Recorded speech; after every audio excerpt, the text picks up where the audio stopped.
और इसी बीच में ये छोटी बहन ऋचा यादव माला पहना करके पीताम्बर डाल सम्मानित करने का जोरदार ताली बजाएंगे।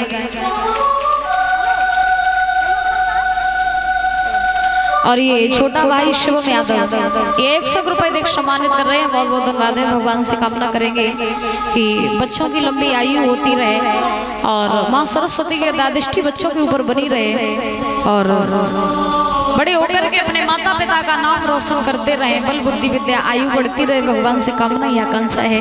बोली बांके बिहारी लाल की, बोली राधा रानी सरकार की जय जय श्री राधे। आज महाराज सुदामा जी के पैरों में कांटे लग गए।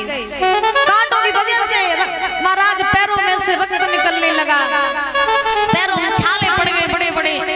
अब जैसे सुदामा जी द्वारका में पहुंचे तो द्वारपालों ने रोका, ले कहां जा रहे हो, कौन हो तुम? तो जैसे ही रोका तो सुदामा जी ने द्वारपालों से कहा, भैया मैं सुदामा हूँ। सुदामा सुदामा कहां से आए हो, यहाँ क्या करने आए हो? सुदामा जी बोले, भैया मैं अपने बचपन के सखा कृष्ण से मिलने आया हूँ। द्वारपालों ने सुदामा जी को देखा और जब सुदामा जी ने कहा कि बचपन के सखा कृष्ण से मिलने आए हैं तो द्वारपाल हंसने लगे।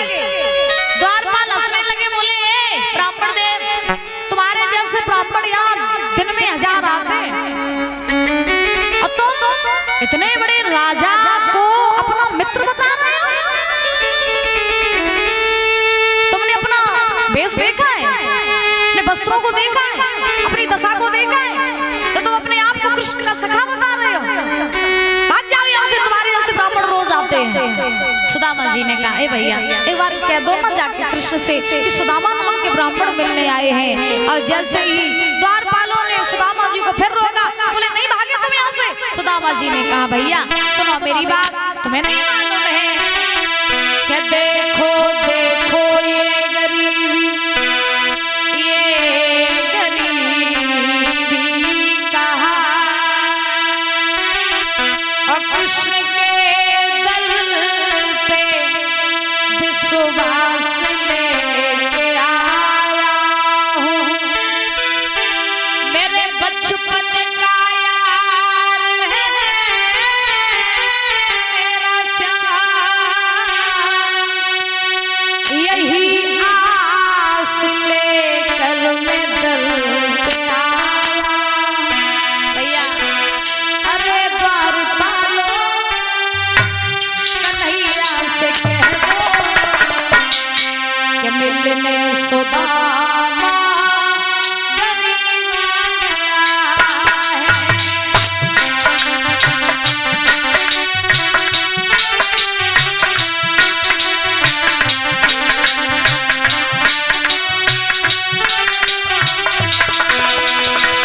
अरे द्वारपालो कन्हैया से कह दो मिलने सुदामा गरीब आया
भैया एक बार जाके मेरे कन्हैया से कह दो कि बचपन का सगा सुदामा मिलने आया है। एक बार कह दो जाके भैया। जब ये बात कही तो द्वारपालों ने जब देखा कि सुदामा नहीं मान रहे हैं तो द्वारपालों ने आज जा करके भगवान से कहा, नाथ एक द्वार पर बड़ा ही दीनहीन ब्राह्मण आया है जो अपना नाम सुदामा बता रहा है और आपको अपना मित्र बता रहा है। जैसे ही भगवान ने सुदामा का नाम सुना भगवान भाग खड़े हुए, भैया सुदामा सुदामा कहाँ हो भैया सुदामा। पीतांबर छोड़ दिया, चरण पादुका छोड़ दी।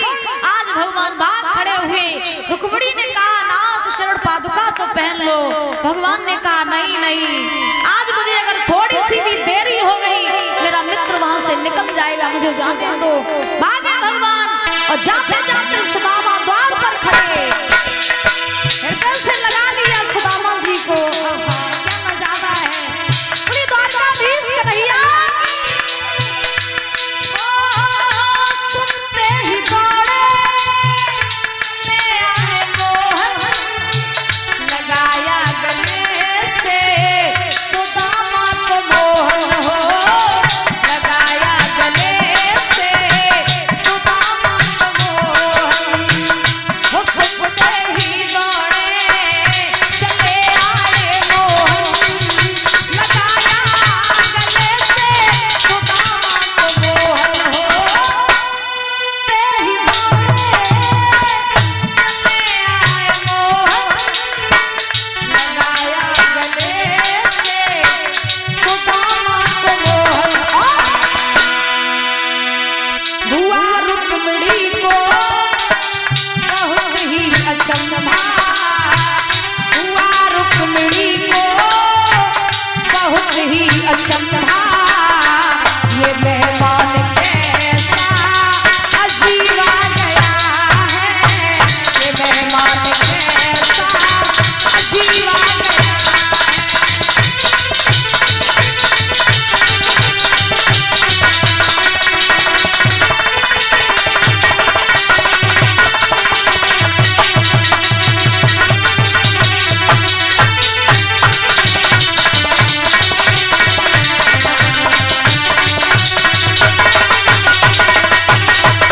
भैया जैसे ही भगवान ने आज सुदामा का नाम सुना भागे प्रभु द्वार पे जाकर सुदामा को अपने हृदय से लगा लिया।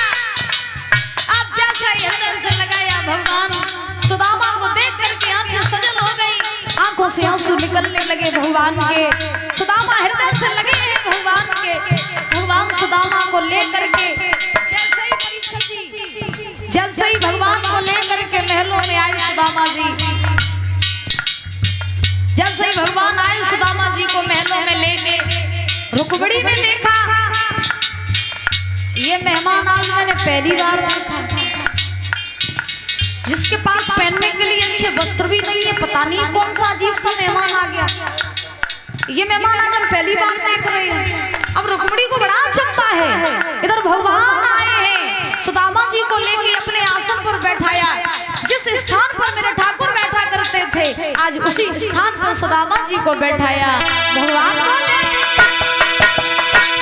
बराबर पे अपने सुदामा बिठाए, चरण आंसुओं से श्याम ने धुलाए हो, चरण आंसुओं से श्याम ने धुलाए।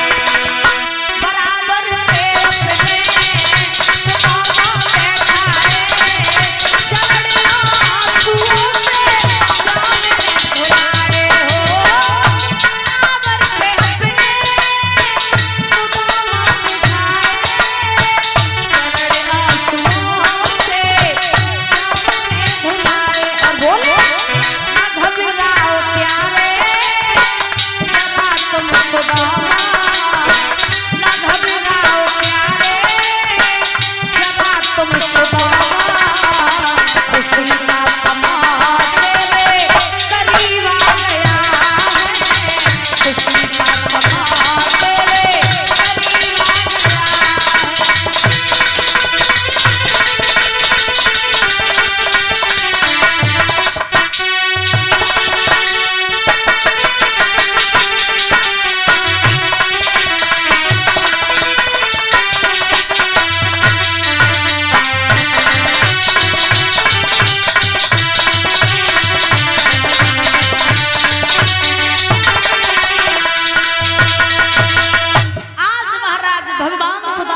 को महलों में ले